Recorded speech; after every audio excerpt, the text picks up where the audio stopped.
सविता गायकर, प्रेम पाटील, गुलाब माळी व शकुंतला पवार यांच्या नेतृत्वाखाली आयोजित करण्यात आलेल्या जिव्हाळ्याचा हितगुंज मेळावा हा केवळ संवादाचा कार्यक्रम न राहता सत्ताधाऱ्यांसाठी थेट राजकीय इशाराच ठरला आहे। संघटन, बळकटीकरण, कार्यकर्त्याची थेट संवाद आणि पुढील राजकीय रणनीती ठरविण्यासाठी झालेल्या या मेळाव्यात मोठ्या संख्येने कार्यकर्ते व नागरिक उपस्थित होते। संपूर्ण सभागृहात उत्साह, आक्रमता आणि बदलाची चाहूल स्पष्टपणे जाणवत होती। छावा क्रांतीवीर सेनेचे संस्थापक अध्यक्ष करण गायकर यांनी आपल्या भाषणातून सत्ताधारी व विरोधकांवर जोरदार हल्ला चढवला। राजकारणाशिवाय विरोधकांना श्वासही घेता येत नाही, मात्र आम्ही कोणताही स्वार्थ न ठेवता समाजसेवा रस्त्यावर उतरून करतो। ही लढाई सत्तेसाठी नाही तर सामान्य माणसाच्या हक्कासाठी आहे आणि ती कधीही थांबणार नाही असा थेट इशारा त्यांनी दिला। निवडणूक निकालानंतरच्या परिस्थितीवर भाष्य करताना करण गायकर यांनी सत्ताधाऱ्यांवर गंभीर आरोप केले। निवडून आलात म्हणून ना तुमचं कुठेही कौतुक झालं, ना चौका चौकात सत्कार झाले। जनतेशी तुमचा काही संबंध उरलेला नाही, मात्र आमच्या सोबत उभ्या राहिलेल्या सामान्य कार्यकर्त्यांना त्रास देण्याचं घाणेरडं राजकारण सत्ताधाऱ्यांकडून सुरू आहे, असे सांगत त्यांनी सत्ताधाऱ्यांची जोरदार पोलखोल केली। याच वेळी करण गायकर यांनी मोठी आणि धक्कादायक राजकीय घोषणा करत उपस्थितांमध्ये जोश भरला। लवकरच आम्ही थेट राजकारणात उतरणार आहोत। या प्रभागात फक्त गुलाल उधळणार नाही तरी सत्ता मुळासकट उलटवून टाकू, असे ठणकावून सांगताच परिसरात एकच जल्लोष उसळला। कार्यकर्त्यांनी टाळ्यांचा गजर आणि घोषणाबाजी करत आपल्या नेत्याला जोरदार पाठिंबा दिला। दरम्यान सविता गायकर यांनी आपल्या भाषणात भावनिक भूमिका मांडली। निवडणुकीच्या काळात सर्वांची प्रत्यक्ष भेट होऊ शकली नाही, त्यामुळेच हा हितगुंज मेळावा आयोजित करण्यात आला। तुमचं प्रेम, पाठिंबा आणि विश्वास आम्हाला पुढे जाण्याची ताकद देतो, असे सांगत त्यांनी उपस्थित नागरिकांचे मनापासून आभार मानले। तसेच पक्षाने आपल्यावर दाखवलेल्या विश्वासाबद्दल त्यांनी कृतज्ञता व्यक्त केली। प्रेम पाटील यांनी कार्यकर्त्यांना संबोधित करताना पराभवामुळे खचून न जाण्याचा सल्ला दिला। पराभव म्हणजे शेवट नाही। ज्यांनी आमच्यावर विश्वास ठेवून मतदान केलं त्या प्रत्येक मतदाराचे आम्ही सदैव ऋणी आहोत। पुढील काळात अधिक जोमाने, अधिक ताकदीने आणि अधिक संघटितपणे काम करू, असा निर्धार त्यांनी व्यक्त केला। मेळाव्यादरम्यान संघटनात्मक आढावा, पुढील आंदोलनाची दिशा, जनतेच्या प्रश्नावर रस्त्यावर उतरून लढण्याची तयारी आणि आगामी राजकीय भूमिका यावर सखोल चर्चा करण्यात आली। उपस्थित कार्यकर्त्यांमध्ये नवचैतन्य संचारले असून या प्रभागातील राजकारण येत्या काळात अधिक आक्रमक आणि संघर्षमय होणार हे या मेळाव्यातून स्पष्ट झाले आहे। अण्णा चुका झाल्या तर सेव पण आज असतो। ते म्हणले होते एक देतो बाबा एक घेऊन जाय, साक्षीदार आहे त्याला। मी असं नाही म्हणत, पण 7-8 वर्षाच्या लोकांनी आपल्या बरोबर काम केले ती मंडळी पुढे सोडायची आणि त्यांच्या विरोधात परत आपण उभं राहायचं। मग त्यांच्यात आणि आपल्यात काय बदल राहील? म्हणून मी स्वाभिमानानं सांगितलं जे काय होईल आमच्या नशिबात असेल ते लढू। आणि एकनाथ शिंदे साहेबांनी त्या ठिकाणी आपल्याला तिकीट पण दिली, आपण निवडणूक पण चांगली लढलो, पक्षांनी साथ दिली। येणाऱ्या काळामध्ये आता समाजाची खूप सेवा केली। छावा क्रांतीवीर सेनेच्या माध्यमातून ती चालू पण राहील। पण तुम्हाला आज याच्यासाठीच बोलवलंय की आज आपल्याला काही निर्णय घ्यायचे आहेत।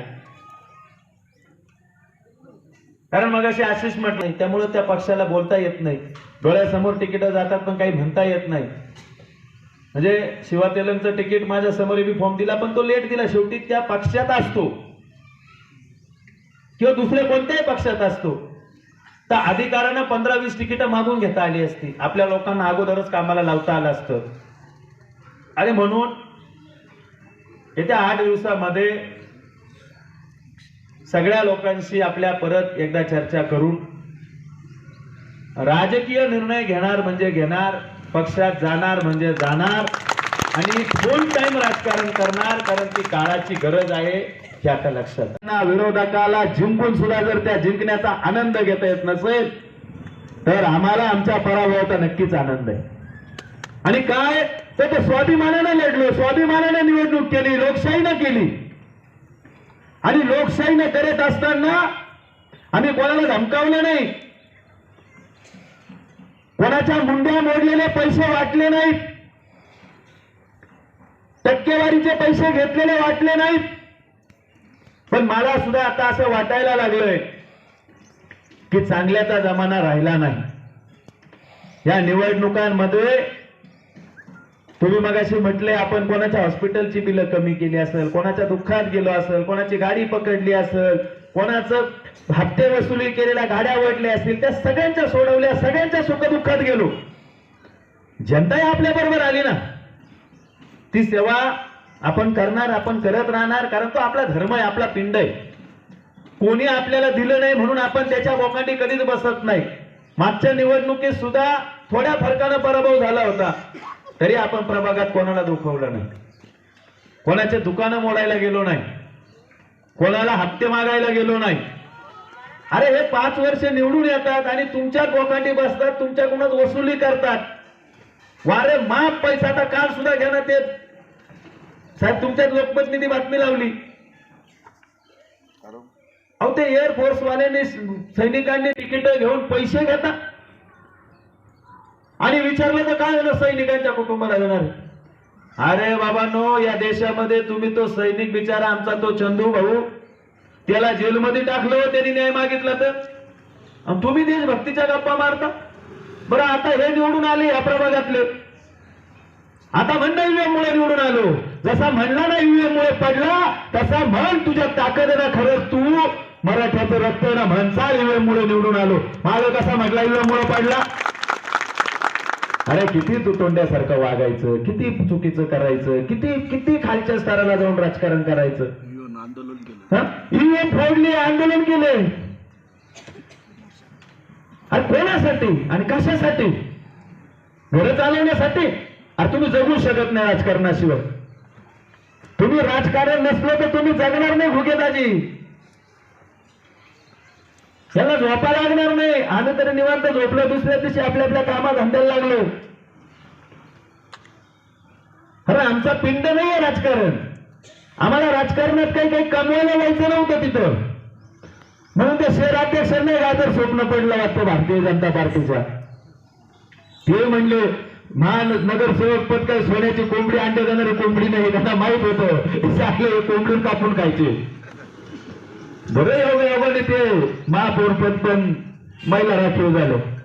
तर त्याच्यासाठी आंदोलन करायला बसला असता बाबा, तिथं जाऊन मला महापौर करा, मला महापौर करा. कारण पहिले म्हणला या पक्षाने मला काही दिलेलं नाही, आता परत बोंबल.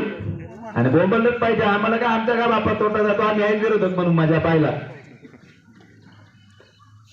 तुम्ही सगळ्यांनी एक संघ राहा, आपण एक संघ आहोत, एक संघ राहणारे. निवडणुकीत जिंकल्यानंतर खूप लोक येतात, पण पराभव झाल्यानंतर जी मंडळी येते ती खरी आपली असती, लक्षात घ्या. ती खरी आपल्या सुखदुःखात ती आपल्या सोबत उभी राहणार आहे. समाजसेवा करतो, समाजसेवा करत असताना मूल्यांकन जोडायचे असतात, ते सोडायचे नसतात. तुम्ही बघा, एक माणूस जो निवडून आला दंड थोपटत होतो. आता कोणावर थोपटत होते, का थोपटत होते? अरे तुमच्या समोर करण गायकर जर निवडणूक लढला असता आणि मग दंड थोपटले असते तर तेही समजलं असतं. सर्वसामान्य माणसं तुमच्या समोर निवडणूक लढत होते, ज्यांनी कधी राजकारण केलेलं नाही, ज्यांना कधी राजकारण माहित नाही.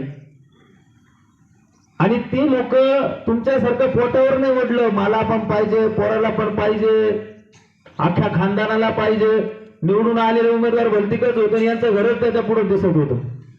आता सत्कार करायला ते उमेदवार बाजूलाच राहिले आणि यांच्याच घरातले पुढे सुरू झाले. बरं त्यांना असं वाटतं, नवनाथ भाऊ, अण्णा, गिरीश, संजू, की निवडणूक जिंकलो म्हणजे आम्ही फार काय मोठा तीर मारलाय. या हवेत राहू नका रे बाबांनो. या देशामध्ये लोकशाही आहे आणि शहरात कायदा सुव्यवस्था दिली. तुझ्या दुकानापर्यंत यायला लय उशीर लागणार, काळजी करू नको. करण गायकर जोपर्यंत जिवंत आहे ना, एक पण कार्यकर्त्याच्या केसाला धक्का लागणार नाही, हा शब्द तुम्हाला मी देतो. आणि मी काय फक्त काय हवेत गप्पा मारत नाही, तुम्हालाही माहित आहे. आपण चांगल्या चांगल्यांची जिरून इथं आलेलो आहे आणि तो निवडून आलेला नाही हे त्यालाही माहित आहे. कारण त्यांनी पहिले सांगितलं तर विधानसभेला सगळे पत्रकार इथं, बंटी भाऊ तुम्ही सगळे, ज्ञानेश्वर भाऊ, काय स्टेटमेंट आहे? मी पडलेलो आहे ना, मला ईव्हीएम ने हरवलेलं आहे. मग आता तू निवडून आला का?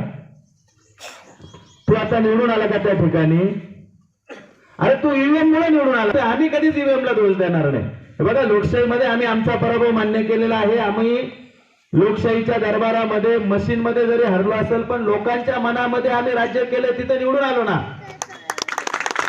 आजही प्रभागामध्ये अरे तुम्हाला जबरदस्तीनं कोणी एक ताट वळवलं नाही तुमच्यावरून. कुठल्या चौकामध्ये तुम्ही विजयी झाले म्हणून कोणी आनंद उत्सव साजरा केला नाही. तुम्ही निवडून आल्यानंतर मुगेदाजी एक घरातल्या माणसाने यांच्यावर फुलं उधळली नाही हो. आणि हे त्यांनाही माहित आहे की आपला पराभव हा त्या ठिकाणी झालेला आहे. आणि कसला उन्माद आहे तुमच्या. आता काय करताय? कोण कोण लोक आमच्या बरोबर होते, त्यांच्या घरापुढे गाड्या लावतो. काय तुमच्या गाड्या काय पोलिसांच्या व्हॅन आहे का? आणि कोणी घाबरायचं कारण नाही. तुमच्या घरापर्यंत कोणी त्यांचा कार्यकर्ता आला मला सांगा. या शहरामध्ये कायदा सुव्यवस्था आहे, या शहरामध्ये पोलीस प्रशासन आहे, या शहरामध्ये महामानव डॉक्टर बाबासाहेब आंबेडकरांचा कायदा आजही जिवंत आहे. आणि मी त्या कार्यकर्त्यांना सुद्धा सांगतो, मी आतापर्यंत खेटलो नाही. मी कधी कोणाच्या पोटावर पाय दिला नाही, कधी कोणाच्या व्यवसायापर्यंत आलो नाही, कधी कोणाच्या व्यवसायाच्या मागे भानगडीत पडलो नाही की माझ्या कार्यकर्त्याला मिळालं पाहिजे त्याला मिळालं पाहिजे. नाही, ही वृत्ती कधी मी ठेवलेली नाही. लोकशाहीमध्ये तुम्ही जिंकला, तुम्हाला शुभेच्छा आहे. चांगली जनतेची सेवा करा. ती सेवा करत असताना लोकांची कामं करा. अण्णा तुम्ही सांगितलं लोकांचे प्लॉट साफ करतात, प्लॉट साफ करा, पण ते साफ करता करता त्यांच्याकडून साफ करून घेऊ नका, म्हणजे बाद झालं. नाही तर मग घरात पोरगा आहेच, पुतण्या आहेत, जावई आहेत, सगळे बिल्डर क्षेत्रात आहे. प्लॉट साफ केले नाहीये, प्लॉट पाहून घेतले बांधायला कोणकोणते खाली आहे. आणि मग आता त्या प्लॉटवाल्यांना बोलून एकेकाला जबरदस्ती करू नका. कारण इथं लोकशाही आहे, इथं विरोधक स्ट्रॉंग आहे. 7,200 मतं या प्रभागातल्या लोकांनी आम्हाला 1 रुपया न घेता दिलेली आहेत. आणि त्यामुळे लोकशाही इथं जिवंत आहे, लक्षात घ्या. तुम्ही तुमच्या नाकी 9 ठेस आणलाय. अहो मंत्री महोदय बोलतात, त्या ठिकाणी खूप ताकद लावायला लागली. म्हणलो बरोबर आहे, ताकद लावाच लागणार होती. कारण तुम्हाला माहित आहे तुम्ही सत्याचा नाही असत्याची साथ दिलेली आहे. बरं पक्षीय किती डेंजर आहे. आम्ही एकही शब्द निवडणुकीत बोललो नाही. कारण काय झालं असतं, बोललो असतो तर लोक म्हणले असते हे पण रडायला लागले, हे पण टीका टिप्पण्या करायला. अरे आम्ही संघर्षवादी माणसं आहोत. बरं आमचं कोणतं घर चालणार आहे, त्याच्यावर काय घर चाललंय का? आम्ही संघर्षवादी लोक आहोत. लढणं हा आमचा पिंड आहे आणि आम्ही लढणार. आम्ही काय थकणारी माणसं नाहीत. इथं आम्ही काय रडणारी माणसं नाहीत. सगळ्यांनी भाषण केलं, एखाद्या तरी डोळ्यात पाणी आलं का? अरे तुम्ही जिंकून पण रडताय, हाच आमचा विजय. तुम्ही जिंकून पुढील दिशा या सगळ्यांचा संवाद साधून जिव्हाळ्याच्या लोकांची हितगुज करणं. आणि यासाठी आपण सगळे जमलो. सगळे फक्त एका मेसेजवर आले. सोनवणे साहेब, शक्ती प्रदर्शन करंगायकर साठी काही फार नवं नाही. आणि शक्ती प्रदर्शन करायचं राहिलं तर यांच्या घरांना काचा सुद्धा राहणार नाही, एवढी ताकद करंगायकर मध्ये आहे. पण लोकशाही असते, लोकशाहीमध्ये हार जीत होत असते, पराभव होत असतात. पराभवातून न खचता आपण उभं राहायचं असतं. आणि उभं राहून आपली माणसं जपायची असतात. आपली माणसं जपत असताना काही गोष्टींना दुर्लक्षितही करायचं असतं. आपल्या सगळ्यांना माहिती आहे, अब्राहम लिंकन 7 निवडणुका हरली. किती? 7. 8व्यांदा निवडून आले, अमेरिकेचे अध्यक्ष झाले. त्याच्यामुळं पराभव हा शिकवत असतो, विजय हा उन्माद दाखवत असतो, पराभव हा शिकवत असतो. आणि शिकता शिकता माणसांची माळ ओढून भविष्याच्या दिशेकडे चालत असतो. आणि त्याच दृष्टिकोनातून आपण सगळे चालतोय. ही सगळी मंडळी जीवाभावानं प्रेमानं कमवलेली आहे. ही काही दादागिरी करून बोलवलेली नाही, ही काही दडपशाही करून बोलवलेली नाही. आणि प्रभागात पैसे वाटूनच निवडणूक जिंकायची असते. आणि हे जर मला माहित असतं तर मी कुठंच कमी. दिवसांपासून निवडणुकीची जी धावपळ चालू होती, त्या धावपळीमध्ये तुम्ही सगळे माझ्यासोबत उभे होते. प्रत्येक जणांनी प्रत्येकाचे 100% एफर्ट दिलेले आणि प्रत्येक जणांची धावपळ मी बघितली आहे. फक्त एवढंच आहे की त्या धावपळीच्या काळामध्ये तुमच्याशी संवाद साधताना आला, तुमच्याशी आपुलकी 2 मिनिटं बोलताना आलं. आणि तेच भेट म्हणून आज हा जिव्हाळ्याचा संवाद मिळावा म्हणून आपण इथे सगळे एकत्र जमलेले. आज इथं बसलेले सगळे माझ्या घरातले, सगळे माझ्या जिव्हाळ्याचे. गेले बरेच दिवस आपण जी धावपळ करत होतो त्या धावपळीचे आपल्याला 100% मिळालेच आहे. आपण नगरसेवक झालोय, आपल्याला जे मतदान झाले त्याच्या प्लस झालेले हे तुम्हाला सगळं माहिती आहे. पैसा जिंकला का ईव्हीएम जिंकलं ते मी नाही सांगू शकत, आणि एवढी मोठी पण नाही मी त्या गोष्टी मी बोलू शकते. पण आपला विजय 100% झालेला आहे. आणि आज तुम्ही जेवढे सगळे इथे माझ्यासाठी आले, गायकर फॅमिलीसाठी आले, तुमच्या सगळ्यांनी जे प्रयत्न केले त्याच्यातून आणि तुम्ही मला जे मान दिला, प्रत्येक जण माझ्यासाठी रात्र दिवस पाळलं, याच्यातच माझा विजय झालेला आहे. त्याच्यामुळे मी हे म्हणणार नाही का मी नगरसेवक नाही झालेली. मी आज नगरसेवक आहे आणि आपण नगरसेवक आहे. हार जीत ही चालू असते, ही काही मोठी गोष्ट नाही आहे. आणि छावा क्रांती सेनेचे संस्थापक अध्यक्ष आणि तुमचे लाडके भाऊ करणजी गायकर हे या छोट्या निवडणुकीवर बसून राहणारे किंवा ही हार जीत झाली याच्यावर थांबून राहणारे नाही, हे तुम्हाला माहिती. एक संविधानिक पद आपल्या मागे पाहिजे म्हणून आपल्याला या गोष्टीची गरज होती, म्हणून आपल्याला इलेक्शनला उभं राहायचं होतं, एक पद पाहिजे होतं म्हणून आपण या सगळ्या खटाटोप करत होतो. नाही तर तसं बघायला गेलं तर तुमच्या भाऊला गरज आहे का पदाची? एखादं पद असलं पाहिजे मगच आपले काम होतील असं आहे का? आपण बऱ्याच वर्षापासून तुम्ही त्यांच्यासोबत असतात, तुमच्या सगळ्या गोष्टी पद नसताना पण सगळ्या गोष्टी आजपर्यंत होत आल्या, इथून पुढे पण होणार. आता लागणार आहे, आता मोठी लढाई करायची. 100% आपण मोठी लढाई करू आणि ती जिंकूच. पण एवढाच विषय आहे की सामाजिक कार्य करत असताना सगळ्यांच्या ज्या भावना आहे ऐकून घेतलाय आणि त्याच्यातून एकच निष्कर्ष निघतोय की पैसा हा सगळ्यात मोठा आहे. पैसा तुम्ही सगळे जिव्हाळ्याचे होते सोबत, ही गोष्ट मान्य आहे. तुम्ही सगळ्यांनी मेहनत घेतली म्हणून आज आपण 7,200 मतदान घेतलं. आपण कमी कुठंच पडलेलो नाहीये, पण जिथं कुठं कमी पडलंय त्याची जर उणीव पूर्ण काढायची असेल आपल्याला, ते ज्या काही गोष्टी आपल्याला राहिल्या आहेत आणि या पुढच्या वेळेस आपल्याला जर 100% नगरपालिकेत राहायचंच असेल तर आपल्याला पैशाची पण जोड लागणार आहे. आज आपल्याला हरवण्यासाठी नगरसेवकने आमदारने तर मंत्र्यांपर्यंत ताकद लावा लागते म्हटल्यावर आपण काही कमी नाहीये.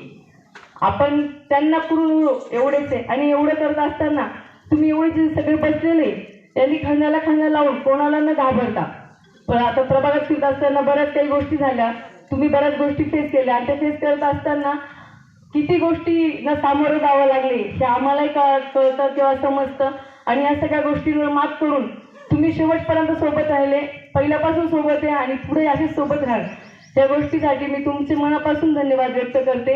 आणि तुम्ही कुठल्याही गोष्टीची अपेक्षा न करता सगळे असे सोबत असतात याचा मला खूप आनंद वाटतो की नेहमी तुम्ही आमच्या सोबत उभे असतात, खांद्याला खांदा लावून प्रत्येक गोष्टीला.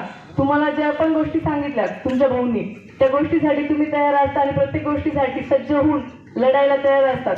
तुम्ही कोणत्याही गोष्टीची कधीच अपेक्षा करत नाही. आणि हेच आम्ही कमवले, गायकर फॅमिलीने एवढेच कमवले हे तुम्ही सगळे आमच्या पाठीशी उभे असतात आणि आम्हाला भरभरून साथ देतात. आजचा दिवस हा आहे, त्या जे इथून मागे झालं ते ठीक आहे, पण इथून पुढं काय करायचंय आणि इथून पुढं तुमचं मार्गदर्शन आम्हाला मिळालं पाहिजे. या मार्गदर्शनासाठी तुम्ही सगळे जमलेले आहे आणि इथून पुढं काय करायला पाहिजे हे तुमच्या सगळ्यांचा अधिकार आहे. का तर तुम्ही सगळे आमच्यासाठी धावलेले आहे, प्रत्येकाने प्रत्येकाच्या गोष्टी आमच्यासोबत राहून बघितलेल्या आहे. त्याच्यामुळं सगळ्या गोष्टी फेस करत असताना तुमच्यापर्यंत काही अनुभव आले आणि त्या अनुभवातून आपण पुढे काय. गुलाब मामा माझ्याबरोबर आणि शकुंतला ताई बरोबर हे सगळे प्रभाग क्रमांक 9 मध्ये आपले सगळे कार्यकर्ते एका ताकदीने आणि जिव्हाळ्याने जी लढा दिला आपण, मी सगळ्यांचं आभार व्यक्त करतो.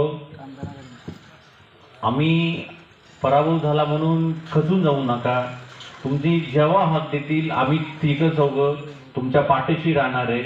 आणि किती समोरच्या व्यक्तींनी धमकी देण्याचा प्रयत्न केला किंवा तुम्हाला कुठलीही अडचण द्यायला प्रयत्न केला, आम्हाला एक फोन करा. आमच्या साडीपैकी एक कोणीतरी 100% तिथे राहणार, एवढंच तुम्हाला संघटना संवाद आभार व पुढील दिशा जिव्हाळ्याच्या हेतुगूच मिळावा.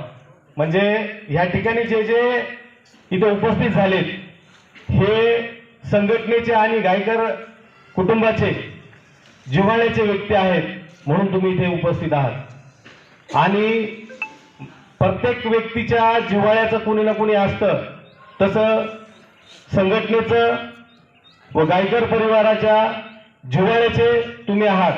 हा विश्वास गायकर परिवाराला व संघटनेला आहे आणि ही अभिमानाची गोष्ट असते.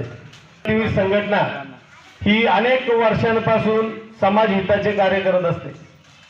परंतु बघा, आम्ही छावावाल्यांनी काय सारखं समाज कार्यच करायचं का, हा पण एक मोठा प्रश्न आहे. किती करायचं. आज संघटनेच्या माध्यमातून आम्ही कधी इलेक्शन लढवलं नाही. संघटनेचा छावा क्रांतीवीर सेनेचा उमेदवार म्हणून कधी आम्ही रिंगणात उतरलो नाही. आणि त्याचा आम्हाला थोडासा फटका बसला, मी असं म्हणेन. कारण राजकारण आजच्या जगाला चालतं, समाजकारण चालत नाहीये. आणि यामध्ये आज आपल्या संघटनेचे अनेक पदाधिकारी इतर पक्षांच्या माध्यमातून, सहकार्याच्या माध्यमातून रिंगणात उतरले होते. परंतु आम्हाला कोणाला राजकारण जमलं नाही, कारण आम्ही समाजकार्य केलं. आम्ही लोकांच्या ज्या काही वेदना आहेत, जे काही त्रास आहेत, ते मिटवण्याचं काम संघटनेच्या माध्यमातून केलं. आणि म्हणून आम्ही राजकारणात कमी पडलो. परंतु मी व्यक्तिगत माझा मनातला विषय सांगतो. याच्यामध्ये सर्व संघटना गृहीत कोणी धरू नये. 20 वर्षाच्या कालखंड माझा निघून गेलाय समाजकार्यात, समाजसेवेत. आणि ज्या प्रकारे आदर करतात, तुम्हाला पाहिजे तो सन्मान देतात. पण राजकारणात काय, राजकारणात आमचं कुणीच नाही. सरपंच नाही, जिल्हा परिषद सदस्य नाही, नगरसेवक नाही, आमदार नाही, खासदार नाही. अरे मग केव्हा काय इतके चांगले मातबर माणसं आहेत. फक्त राजकारण आम्ही शिकलं नाही नसल्यामुळे आमचा हा प्रॉब्लेम आहे. पण इथून पुढे मी आपल्या सर्वांना विनंती करतो, मी स्वतः व्यक्तिगत राजकारणात सक्रिय होण्यासाठी आता सुरुवात करतोय. आपण आपला निर्णय घ्यावा, मी अशी सर्वांना विनंती. आपण प्रयत्न केला असं नाही, आपण खूप प्रयत्न केले.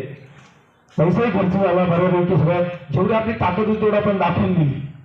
परंतु मशीन अगोदरच होत असतं, हा एक भाग झाला. दुसरा भाग पैशाचा भाग झाला. तिसरा अजून जे आपल्या विरोधात उमेदवार असतात यांना जास्तीत जास्त पाठबळ देण्यासाठी आजकाल राजकीय पक्ष आर्थिक पाठबळ देतात. ही सगळ्यात मोठी गोष्ट आहे. हे तुम्ही काहीच करू शकत नाही. समाजसेवेचा प्रश्न कसं कोण म्हटलं की आपण समाजकार्य करू नये, समाजकार्य करावंच लागेल. त्याशिवाय तुमचं जर माणसातलं आपलं जे अस्तित्व आहे ते लोकांना दिसणार नाही. राहिला प्रश्न पैशाचा, तर पैशामुळेच जर राजकारण होत असेल तर सर्वसामान्य माणसाला कुठेही लोकप्रतिनिधी मिळणार नाही आणि सर्वसामान्य जनतेचे प्रश्न पण सोडून जाणार नाही. पण चित्र वेगळं आहे. लोकांनी आपल्याला भरभरून साथ दिली आहे, पण आपला पराभव हा ईव्हीएम मशीनने केलेला आहे. प्रत्येक ठिकाणी आपल्याला लोकांनी भरभरून मतदान केलंय, सगळं केलं. लोक तोंडाने सांगतायत की आम्ही धनुष्यबाणालाच मतदान केलं आहे, पण आपला पैशापुढे आपला पराभव झालेला आहे. आणि मला इतकंच सांगायचं आहे की भाऊंनी आता समाजकारण सोडून राजकारणात प्रवेश करून जे तुमच्या मागं जे शिलेदार लढत आहे त्यांची पण तुम्ही लाईन लावावी आणि तुमचीही लाईन लावावी. कारण आणि लोकांना असं वाटतं की आपण म्हणजे ते दुश्मन आहे, आपण लोकांचा विचार करतो भाऊ, कोणाच्या पोटा पाण्यावर लात नाही मारायची, कोणाच्या धंद्या पाण्यावर हे नाही करायचं. पण यानंतर मी एकच सांगतो, हा निरोप गेला पाहिजे. जे त्यांचे दुश्मन त्यांना सहकार्य झालं तर आपण आता त्यांचे दुश्मन होणार एवढंच सांगतो. भाऊंच्या मार्गदर्शनाखाली आम्ही 10 ते 15 वर्षापासून काम करतोय छावा संघटनेत आणि भाऊनी ज्या प्रकारे इलेक्शन लढवले त्या मानाने भाऊनी खूप मोठी टफ दिली आणि आम्ही सुद्धा इच्छुक होतो, योगेश होतो, आम्ही होतो, आम्हाला तर तिकीटे पण नाही भेटली तरी पण आम्ही आमच्या काही लोकांना तिथं निवडून आणलं आणि इथं पण आज माझं कुटुंब आम्ही सर्व भाऊसाठी येत होतो. दर 1 दिवसाआड 2 दिवसाआड आम्ही भाऊसाठी येत होतो. पूर्ण माझी मिसेस वगैरे आम्ही सर्व माझे कार्यकर्ते आम्ही भाऊसाठी खूप प्रयत्न केले. पण याच्यावरून असं लक्षात आलं की हे इलेक्शन पैशाशिवाय काही चालत नाही. आता फक्त लोकांना पैसे पाहिजे. कारण प्रत्येक तुम्ही बघा एखादा सर्वसामान्य माणूस कोणी निवडून आला आहे का? एवढा 122 नगरसेवकांमध्ये कोणी सामान्य माणूस कोणी निवडून आलेला आहे का? बघा तुम्ही कुठं पण बघा. ज्यांनी पैसे वाटले, ज्यांनी 4-4 हजार 5-5 हजार रुपये फुली वाटली तोच माणूस या इलेक्शनमध्ये निवडून आला आहे. सर्वसामान्य माणसाचं इलेक्शन राहिलेलं नाही आहे. आपण कोणाचे कामं करा, 5 वर्ष करा, 10 वर्ष करा, काही कोणी नाही. शेवटच्या क्षणामध्ये लोकांना पैसे भेटतात आणि ते निवडून येतात. त्याच्यामुळं आता इथून पुढं आपल्याला पैसे खूप जास्त कमवा आणि मग इलेक्शन लढा अशी मी भाऊला सांगतो. कारण लोक होते पण बरेचसे असे काही लोक नव्हते. पण मला असं सांगायचं आहे की इतर वेळेस करण भाऊंबरोबर राहतात आणि त्यांच्याकडून हवे नवे ते कामं करून घेतात आणि फक्त इलेक्शनच्या वेळेस आपण उभं का राहत नाही असं मला वाटतं. आणि हार जीत ही चालूच असते जीवनामध्ये आणि ही काही छोटीशी गोष्ट करून भाऊसाठी काही एवढं मोठं हे नाही आहे. परंतु मला एक सांगायचं आहे करून भाऊचं जे महत्त्व आहे ते पैसाच राहणार आणि तसंच राहील. मी एक आपल्यासमोर एक उदाहरण मांडतो थोडक्यात दाखवली आणि त्या वक्त्याने विचारले आता ही 2000ची नोट कोणाला पाहिजे तर सर्वच लोक म्हणाले आम्हाला पाहिजे आम्हाला पाहिजे. त्यानंतर त्या वक्त्याने ती नोट चुरळून टाकली आणि पुन्हा विचारले की ही नोट आता कोणाला पाहिजे की ती आम्हाला पाहिजे आम्हाला पाहिजे. नंतर त्या वक्त्याने ती नोट जमिनीवर टाकली, त्यावर वाळू टाकली आणि माती टाकली. पुन्हा त्या वक्त्याने विचारले की ही नोट आता कुणाला पाहिजे. आश्चर्याची गोष्ट म्हणजे सर्वच लोक म्हणायला लागले की आम्हाला द्या आम्हाला द्या आम्हाला द्या. मला सांगायचं एवढंच आहे का ज्या 2000चे नोटीचं मूल्य हे 2000च असतं तसं आमच्या करणभाऊचं मूल्यही तसंच राहणार आणि छावा क्रांतीवीर सेनेच्या माध्यमातून आम्ही ते काम करतच राहणार. असो, मराठा संघटना असो किंवा सामाजिक काम असो, या कोणत्याही संघटनेत सन्मान्य करणभाऊ गायकर यांचं नाव ते घेतल्याशिवाय राहत नाही. पण आज 2री ते 3री लढाई असताना काही फक्त पैशाच्या अभावापायी आणि काहीच आपले पदाधिकारी असतील किंवा काही थोड्याशा पैशाच्या अभावापायी दुसरीकडे गेले आणि हे सीट आपल्याला गमवावं लागलं. त्याचं आपण दुःख न सावरता भविष्यात यापुढेही जोमाने आपण कामाला लागू आणि पुढच्या वेळेस शेवटच्या वर्षभरात राजकारण करू. समाजकारण या आपण सोडून द्यावं असं मला वाटतं. राजकारण असं करावं की प्रत्येकाच्या घरात 2000 गेले ना ते ऑटोमॅटिकली मतदान करतील. कितीही कोणासाठी जीव काढा, तुम्ही हॉस्पिटलला बिल खर्च करा, नका खर्च करू भाऊ. तुमच्या एका फोनवर लोकांचे 1,00,000-1,50,000 रुपये कमी होतात. त्यापेक्षा ते पैसे वाटले आम्हाला सांगा, आम्ही घ्यायला जातो ते पैसे आणि ते पैसे आपण इलेक्शनला वापरू. पण कोणाचे बिलं बी कमी करू नका, कोणाचे काही करू नका. ज्यांना आहे त्यांना त्यांची लायकी कळू द्या. भविष्यात तुम्ही जे मोठे मोठे नेते असतील त्या नेत्यांनाही तुम्ही सहकार्य करता, त्या नेत्यांनाही त्यांची लायकी कळू द्यावं ही मी तुम्हाला इच्छा बाळगतो. कारण काही बामट्यांना जसे असतात की गॉगलमधून काय काळं वेळ होतो ते मलाही बघायचं. आता कसं गॉगल त्यामुळे उतरवायचंच नाही. लग्नात जाऊ, दहाव्यात जाऊ, मौतीत जाऊ, गॉगलच काढायचे. म्हणून गॉगल हा काढणार नाही ना त्याच्यामध्ये. सर्वप्रथम मी खरंच मनापासून नाही, माझ्या हृदयापासून माझ्या जीवाभावांच्या मित्रांचं, या लहान लेकरांचं मनापासून मी आभार मानतो. कारण पहिल्या दिवसापासून तर आजपर्यंत समोर पैसा, दडपशाही, दादागिरी, नंतर इलेक्शन झाल्यानंतर सुद्धा या अंगावर येणार याची माहिती असताना सुद्धा एकही कार्यकर्ता म्हणणार नाही, एकही आमचा लहान भाऊ मागे हटला नाही. म्हणून मनापासून मी त्यांचा खरंच आभार मानेन. कारण पहिल्या दिवसापासून कोणीच विचार केला नाही. समोरच्या ठिकाणी अक्षरशः पैशाची ड्रिंक लागली होती, मटणाच्या पार्ट्या चालल्या होत्या, दारूचा ओघ लागला होता, तरी पण आमचा एकही कार्यकर्ता मागे हटला नाही. हे त्यांचा आभार का मानलं पाहिजे. खरं जर मागे मावळा असला तरच पुढे सेनापती लढू शकतो. नहीं तो आधे इधर चलो पीछे दिखा तो कोई नहीं असं नको. पण ह्या कार्यकर्त्यांनी ही पहिलीच इलेक्शन नसेल, मागच्या इलेक्शनमध्ये सुद्धा आणि आमचं काय नशीब आहे काय व्हायचं काय समजत नाही दरवेळेस. की प्रत्येक वेळेस कधी ईव्हीएम आडवं येतं, कधी कधी आपलेच लोक उभे राहून आडवे येतात.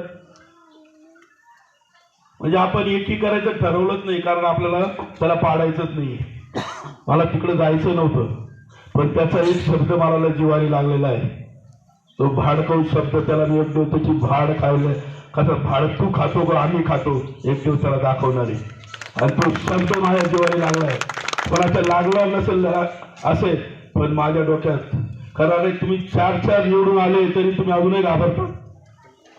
इलेक्शन संपलंय, सगळ्या गोष्टी संपलेल्या आहे. म्हणजे तुम्ही 4ही निवडून येऊन तुमच्यात अजून ती तुमची म्हणतो ना आपण भीती अजून. फक्त पैसा. अहो छोटं इलेक्शन आहे, म्हणजे याचा अर्थ विचार करा. तुम्ही पडणार होते, तुम्ही खरंच कार्य केलं असतं, काम केलं असतं, तुम्ही अपक्ष सुद्धा निवडून यायची तर तुमच्यात धमक होती, तर फक्त 2 दिवसात पक्ष बदलायचा. आणि आज मांड्या थापट. कुठल्या वेळेस तुम्ही मांड्या थापायची तुमची लायकी आहे? दंड ठोकू राहिले, ही तर लाज वाटली पाहिजे तुम्हाला. हे कधी ठोकता की तुम्ही खरंच 1 रुपये न देता, मशीनचा आधार न घेता निवडून आले असते, तर तुम्ही दंड ठोकायची तुम्ही हे ठेवली असती. अहो दंड कधी ठोका. आता तुम्हाला दिसेल पहिल्या दिवसापासून कोणी पडलं का लगेच व्हिडिओ काढायचा, दाखवायचं.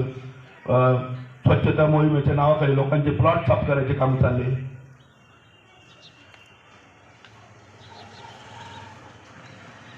अजून एक सायकल दाखवली की इलेक्शन मधले किस्सा एखादा आम्हाला, म्हणजे यांनी आम्हाला कसं गुंतवायचा प्रयत्न केला. रात्र मुलांना फिरवलं, गाड्या फिरवायच्या, अंगावर जायचं ठरवतात. हे सांगण्याचं तात्पर्य म्हणजे बूथवर यायचं. काय रे काय चाललंय तुझं, नीट राह, 20 किलो वजन नाही, असा उचलला तर असा तरफड. पण दम लाटे द्यायचे. ते लोक कोणी पाहत नाही, मीडिया पाहत नाही. राजकारण असं होत नाही. अंगावर जायचं डायरेक्ट. रात्रीच्या गाड्या फिरवायच्या, लोकांच्या 20-25 गाड्या फिरवायच्या, त्या बेसवर पैसे वाटून घ्यायचे. म्हणजे अशा पद्धतीने ज्या लोकांना सांगत असेल, तुम्हालाही सांगत असेल बा असं केलं, पण तुम्ही प्रभागात काय केलं ती खऱ्या अर्थाने सांगा. म्हणजे इतकी भयानक परिस्थिती. लोकशास्त्र न्यूज साठी बंटी आढाव, सातपूर.